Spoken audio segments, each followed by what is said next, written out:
Hello everyone, start करते हैं आज के एडिटोरियल को, जिसमें हम डिस्कस करने वाले हैं कि महाराष्ट्र का जो स्पीकर का चुनाव है वो आपने सुना होगा कि जैसे ही नई सरकार बनी और नई सरकार के बहुमत का समय आया या जिस दिन वोटिंग का समय आया उसी दिन जो स्पीकर का चुनाव है वो भी हो गया। कौन कहलाता है स्पीकर? स्पीकर पूरे के पूरे विधानसभा को क्या करता है, मैनेज करता है, या कह सकते हैं हेड ऑफ द या मैनेजर ऑफ द विधानसभा, तो वो स्पीकर कहलाता है। अब इसमें इम्पोर्टेंट बात क्यों है? इसमें इम्पोर्टेंट बात ये है कि ये पिछले 17 महीने से इसका चुनाव महाराष्ट्र की जो उद्धव ठाकरे की सरकार है वो प्रयास में थी कि स्पीकर का चुनाव कराओ कराओ कराओ, लेकिन उसमें क्या है, एक क्लॉज ये है कि उसमें जो गवर्नर हैं उनकी सहमति लेनी पड़ती है और गवर्नर ही फिक्स करते हैं कि किस दिन स्पीकर का चुनाव होगा।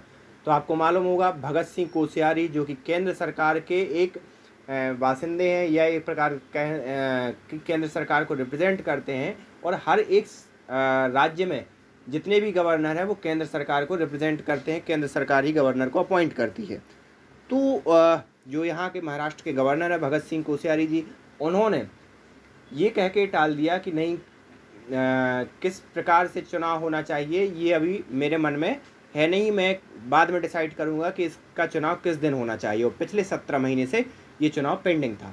तो इन्हीं सब चीज़ों के बारे में डिस्कशन करेंगे कि आखिरकार इतने दिनों से पेंडिंग क्यों था और अब एकदम से चुनाव क्यों हो गया। इन सब चीज़ों के बारे में इस पूरे एडिटोरियल में डिस्कशन है। तो स्टार्ट करने से पहले आपने चैनल को सब्सक्राइब ना किया हो तो please hit the subscribe button and also join our Telegram channel, जहाँ पर मैं इस एडिटोरियल की जो भी आपको PDF है वो मैं प्रोवाइड करवा देता हूँ। साथ ही साथ आप अनअकैडमी पे किसी भी प्रकार का सब्सक्रिप्शन लेना चाहते हैं तो आप कूपन कोड यूज़ कर सकते हैं SHRI NATH और 10 जो भी ये कूपन कोड यूज़ करके जो भी मैक्सिमम डिस्काउंट है आप उसे अवेल कर सकते हैं। तो स्टार्ट करते हैं। द पॉलिटिकल टिकट को मतलब, टिकट का मतलब होता है झाड़ी, तो ये पॉलिटिकल या राजनीतिक झाड़ी। क्यों राजनीतिक झाड़ी इन्होंने कहा, आगे आने वाले कुछ ही लाइनों में आपको ये चीज़ क्लियर हो जाएगी। Election of the speaker of Maharashtra assembly revealed governor's partisan role. तो यहाँ पर जब इलेक्शन हुआ स्पीकर का महाराष्ट्र असेंबली के अंदर, उसमें उसने जो गवर्नर का पार्टीशन रोल है वो निकाल कर सामने रख दिया। अब यहाँ पर क्या गवर्नर का कैसा भेदभाव का रोल निकाल के सामने रख दिया। आपको मालूम होगा, मैंने पिछले 1 या 2 महीने पहले, एग्जैक्ट मुझे याद नहीं है, लेकिन कई ऐसे एडिटोरियल को मैंने कवर किया था जिसमें भगत सिंह कोश्यारी, केरल के गवर्नर आरिफ मोहम्मद खान और जगदीप सिंह धनखड़ जो कि पश्चिम बंगाल के गवर्नर हैं, इन सभी राज्यपालों के उनके मुख्यमंत्रियों से, तत्कालीन मुख्यमंत्रियों से चल रहे टकराव को मैंने उस सब चीज़ों में कवर किया था, और उसमें मैंने ये भी बताया था कि कैसे विधानसभा के चुनाव को लेकर उद्धव ठाकरे और भगत सिंह कोश्यारी जो महाराष्ट्र के गवर्नर हैं उनमें ठनी हुई है। तो यही है कि आखिरकार इतने दिनों से वो पूरे के पूरे चुनाव टालते नज़र आ रहे थे, लेकिन जैसे ही भाजपा की सरकार या भाजपा और नई शिवसेना की सरकार बनी उसके साथ ही उन्होंने क्या किया कि स्पीकर का चुनाव करा लिया। द ऑफिस ऑफ द, अब लोग कहने वाले तो ये भी कहेंगे कि हो सकता है इसीलिए स्पीकर का चुनाव पेंडिंग डाले थे, क्योंकि अगर स्पीकर महाराष्ट्र विकास अघाड़ी का होता तो वो क्या करता, कुछ दिनों तक जो वोटिंग है या बहुमत साबित करने का दिन है वो टालता रहता, तो इसमें महाविकास अघाड़ी को कहीं ना कहीं फ़ायदा हो जाता। लेकिन चूँकि स्पीकर था ही नहीं तो वहाँ पर कौन रोकता, बीजेपी और नई शिवसेना को, या फिर ये कहें कि शिवसेना से अलग हुए विधायकों को। तो ये भी एक प्रमुख मुद्दा है और डिस्कशन का मुद्दा है। चलिए, नो इशू, हम आगे डिस्कशन करते हैं। The office of the speaker in the Maharashtra assembly was vacant for nearly 17 month. लगभग 17 महीनों से वो स्पीकर की कुर्सी खाली थी, but it was filled up by election held with 2 day of a new regime taking over. लेकिन जैसे ही नया शासन आया उसके साथ ही 2 दिन के अंदर स्पीकर का चुनाव भी कर लिया गया, और वहाँ के नए स्पीकर कौन बने, राहुल नार्वेलकर। तो ये बीजेपी की तरफ से of the BJP one with 164 vote in favour and 10 vote against, a margin that reflect the extent of support that chief minister Eknath Shinde enjoy in the house now. तो अब यहाँ पर ये बीजेपी की तरफ से स्पीकर बनाए गए हैं और इनके लिए 164 वोट मिले, 107 वोट अगेंस्ट गए। लेकिन ये बहुत अच्छी बात किसके लिए है? अच्छी बात है जो तत्कालीन मुख्यमंत्री हैं एकनाथ शिंदे, उनके लिए बहुत अच्छी बात है, क्योंकि स्पीकर भी उन्हीं की पार्टी का है या उनके पक्ष का है और मुख्यमंत्री तो वो खुद हैं ही, तो अब किसी भी प्रकार की रोक टोक है नहीं। सो ये बहुत ही बड़ा उनके लिए सपोर्ट है। What facilitated Mr. Narवेकर's election was the change of heart on the part of Governor Bhagat Singh Koshyari. तो ये आखिरकार जो नार्वेकर का इलेक्शन था उसमें आखिरकार ऐसा क्या हुआ कि भगत सिंह कोश्यारी जो कि तत्कालीन गवर्नर है महाराष्ट्र के, उनको ऐसा क्या लगा कि उनका एकदम से हृदय परिवर्तन हो गया। Who has been refusing, जो पिछले कुछ दिनों से to fix a date of election, जो पिछले कुछ दिनों से इस चीज़ को रिफ्यूज़ करते आ रहे थे, इस चीज़ को मना करते आ रहे थे कि भाई अभी कुछ कारणों से वो स्पीकर का चुनाव का डेट फिक्स नहीं कर पाएंगे। तो ये कहीं ना कहीं सोचने वाली बात है कि आखिरकार अब जो भगत सिंह कोश्यारी है उन्होंने ये फिक्स क्यों कर दिया। In a partisan manner that has become typical for governors, mister Koshyari has been citing the pendency of litigation related to the amendment of the assembly rules on the mode of electing a speaker to avoid fixing a date required by rule 6। तो यहाँ पर rule number 6 ये कहता है कि भैया अगर आप स्पीकर का चुनाव करवाते हो तो राज्यपाल को क्या करना पड़ेगा। ये रूल नंबर 6 मैंने पिछले कुछ एडिटोरियल में जो मैंने 2-3 पहले वाली बात कही उसमें भी डिस्कशन किया था कि रूल नंबर 6 के अकॉर्डिंग जो गवर्नर है उसको ये अधिकार है कि वो स्पीकर के चुनाव की डेट फिक्स कर सकता है, फिक्स करता ही है, कर सकता क्या, करता ही है, और बाकी कोई लेना देना नहीं है। लेकिन रूल नंबर 6 में वो उसको ये अधिकार है कि वो वहाँ के स्पीकर की जो इलेक्शन की डेट है वो फिक्स करता है। ठीक है, तो भगत सिंह को और भगत सिंह कोश्यारी इस चीज़ को पेंडेंसी में डाले हुए थे, इस लिटिगेशन को, याचिका को, और related to amendment of the assembly rule on the mode of, और इसीलिए जो वर्तमान तत्कालीन महाविकास अघाड़ी की गवर्नमेंट थी उसने कहा कि हम भैया चलो हटाओ रूल नंबर 6 का क्लॉज ही हटा देते हैं जिससे गवर्नर का रूल ही ख़त्म हो जाए। लेकिन वो उसे भी पेंडिंग में डाले हुए थे। आपको मालूम होगा कि गवर्नर के पास जब भी कोई विधानसभा में बिल पारित होता है किसी भी राज्य की विधानसभा में, तो सबसे पहले गवर्नर के पास जाता है, फिर गवर्नर उस पर हाँ या नहीं करता है। ठीक है, फिर वो एक बार वापस कर सकता है। गवर्नर क्या कर सकता है, मान लो कोई बिल पास हुआ, मान लो एग्जाम्पल के तौर पर विधानसभा में, तो वो जाएगा किसके पास, गवर्नर के पास। तो गवर्नर मान लो उसके मन का नहीं है वो बिल, तो वो एक बार क्या कर सकता है कि रिजेक्ट कर सकता है और कहेगा कि विधानसभा में आप फिर से डिस्कशन करो और फिर नया बिल लेके आओ। लेकिन अगर विधानसभा ने दूसरी बार भी उसी बिल को पारित कर दिया, नो मैटर उसमें करेक्शन किए नहीं किए, करेक्शन किए जो भी है, अगर मान लो विधानसभा ने जस का तस बिल फिर से गवर्नर के पास भेज दिया, तो गवर्नर के पास ये बाध्यता है कि गवर्नर को उस बिल को स्वीकार करना पड़ेगा और आगे बढ़ाना पड़ेगा राष्ट्रपति के पास।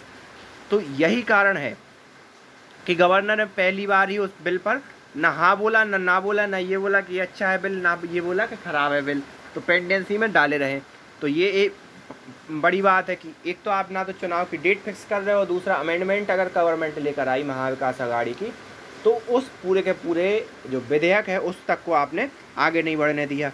Significantly the election took place by the open ballot as envisaged by the change rule. तो यहाँ पर महत्वपूर्ण बात ये है कि जो पेपर हैं, जो वोट हैं स्पीकर के, वो मतलब ओपन बैलेट पेपर के थ्रू हुए, ना कि क्लोज बैलेट पेपर के थ्रू। यहाँ पर 2 प्रकार के बैलेट पेपर होते हैं। एक तो ये होता है कि आपके सामने एक पर्देनुमा एक केबिन बना दिया जाता है, वहाँ पर लोग जाते हैं, ठप्पा लगाते हैं, बैलेट को घुमा के और पेटी में डाल देते हैं।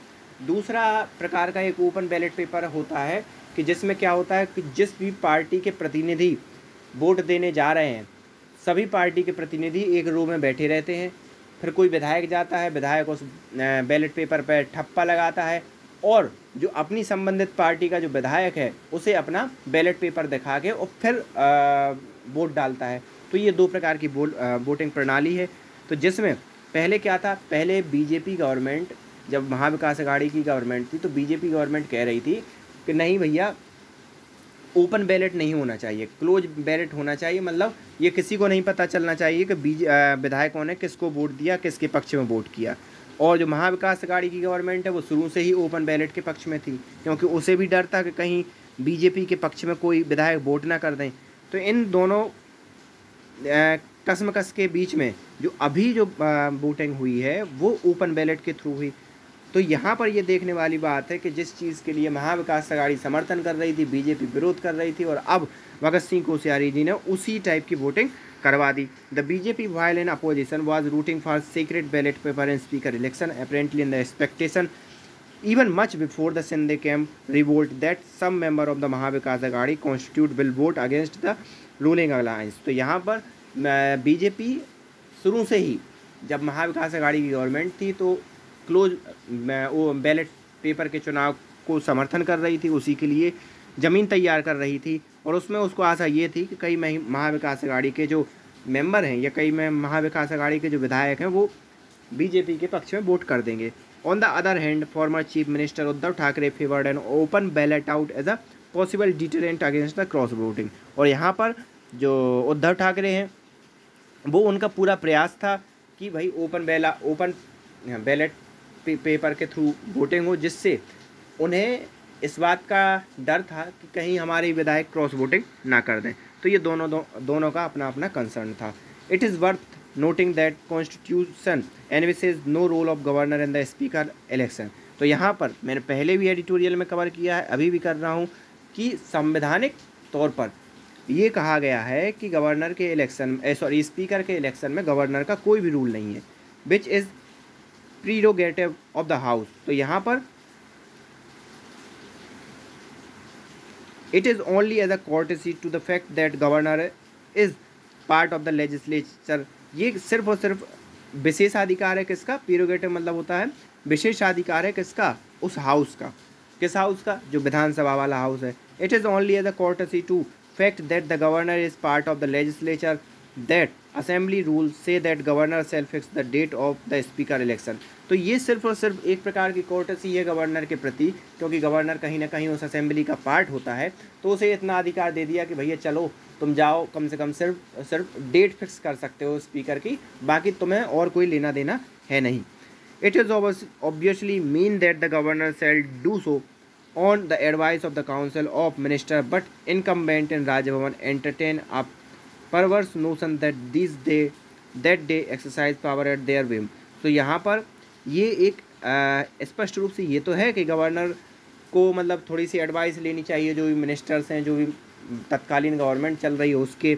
लेकिन दिक्कत क्या हुई कि इन दोनों में अपनी अपनी पावर को लेकर लड़ाई थी। किन दोनों में, केंद्र सरकार और राज्य सरकार के बीच में। और केंद्र सरकार का जो मुखिया है या केंद्र सरकार का जो रिप्रेजेंटेटिव है महाराष्ट्र में, वो कौन होगा, महाराष्ट्र का गवर्नर होगा। या दूसरे राज्यों में भी जो केंद्र सरकार का जो रिप्रेजेंटेटिव है वो कौन रहता है, गवर्नर रहता है। तो कहीं ना कहीं वो पावर गेम या पावर गेम की लड़ाई थी। If any governor believe that he had any say in the matter of fixing a date for the speaker's election, it is both contrary to the constitutional scheme and a sign of playing a political partisan role। तो यहाँ पर if any government कोई भी governor इस बात को believe करता है कि he had any, उसके पास any say in the matter of, कोई उसके पास ये अधिकार है किसी भी मैटर को मतलब स्पीकर के इलेक्शन को का डेट फिक्स करने का, तो it is vote contrary the constitutional scheme and sign of the playing political partisan role. तो यहाँ पर ये पैरेलली कॉन्स्टिट्यूशनली भी उतना वैलिड नहीं है, और ये कहीं ना कहीं सिर्फ और सिर्फ पॉलिटिकली प्लेइंग रोल वाला गेम है। अब पॉलिटिकल प्लेइंग रोल वाला गेम को अगर आप देखो तो ये आप इससे ही समझ सकते हो कि गवर्नर ने 17 महीने से स्पीकर का चुनाव नहीं होने दिया है, डेट ही फिक्स नहीं की, तो ये राजनीतिक हो गया ना। संवैधानिक रूप से तो सिर्फ उसे डेट फिक्स करनी थी और बाकी चुनाव या जो भी है वो विधानसभा करती है, वहाँ की असेंबली करती महाराष्ट्र की, लेकिन ऐसा नहीं हुआ। तो ये इस प्रकार की सीन है, ये है politically partisan role. One part of the problem was that amendment rule set governor shall fix a date on the recommendation of the chief minister. तो यहाँ पर जो अमेंडमेंट हुआ उसका एक प्रमुख जो पॉइंट ये है कि जो डेट फिक्स है, गवर्नर जो भी डेट फिक्स करेगा वो किसके थ्रू करेगा, जो चीफ मिनिस्टर मुख्यमंत्री है उसकी सलाह या उसकी रिकमेंडेशन के आधार पर करेगा। Raising a doubt whether it was an individual piece of advice. तो यहाँ पर एक डाउट खड़ा या शंका खड़ी होती है, भले ही चाहे चीफ मिनिस्टर की इंडिविजुअल एडवाइस हो या चीफ मिनिस्टर खुद अकेला ही चाहता हो कि नहीं भाई इसी को स्पीकर बनाना है, इसका नो मैटर, लेकिन राज्यपाल को उससे क्या लेनी पड़ेगी, सलाह लेनी पड़ेगी। तो ये भले ही चीफ मिनिस्टर अपने मंत्रिमंडल से डिस्कस करे ना करे, या चीफ मिनिस्टर खुद का ही बंदा वहाँ पे बोल दे कि नहीं हमें तो इसी को स्पीकर बनाना है, तो अब वो कोई मैटर वाली बात नहीं है। जो भी निर्णय होगा वो चीफ मिनिस्टर खुद अकेला भी ले सकता है, और यह जो भी सलाह है चीफ मिनिस्टर अकेली दम पे या दूसरे मंत्रियों की सलाह पर भी डेट फिक्स करने की सलाह दे सकता था। The Bombay High Court however noted that there is nothing to suggest that CM OPCN did not have the support of his cabinet और that any constitutional provision has been violated. तो यहाँ पर जो उद्धव ठाकरे या महाविकास अघाड़ी का जो निर्णय था कि जो भी स्पीकर की डेट है वो मुख्यमंत्री की सलाह पर ही राज्यपाल फिक्स करेंगे, इसमें किसी भी प्रकार की ना तो कानूनी अड़चन निकल कर सामने आई है, बॉम्बे हाई कोर्ट ने किसी भी प्रकार से इसे गलत नहीं ठहराया। दूसरा ये भी है कि इसमें ये भी नहीं है कि कोई किसी मिनिस्टर की सलाह नहीं ली गई या इस प्रकार का कोई रोल है किसी भी मिनिस्टर से बगैर डिस्कशन करते हुए चीफ मिनिस्टर क्या कर देगा, सजेशन दे देगा कि भैया इस दिन तुम क्या कर दो, डेट फिक्स कर दो स्पीकर की।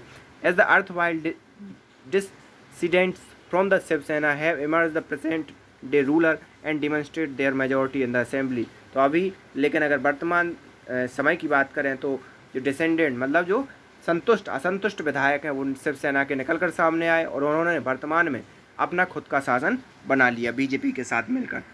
दिस कंट्रोवर्सी में मीन लिटिल नाउ, ये कंट्रोवर्सी हो सकता है भले ही क्योंकि सरकार बीजेपी की और शिवसेना की है तो ये कंट्रोवर्सी उतना हवा ना मिली है, इस कंट्रोवर्सी का उतना महत्व ना रहे। हाउएवर लेकिन it again show that constitutional functionary never rise above the political ticket. तो ये स्पष्ट हो गया है कि जो कॉन्स्टिट्यूशनल फंक्शनरीज है वो कभी भी पॉलिटिकल झाड़ियों से ऊपर नहीं जा सकती, ये स्पष्ट रूप से यहाँ पर देखने में सामने आया है। सो आई होप आपको इस एडिटोरियल को समझ में आया होगा। So thank you for this editorial.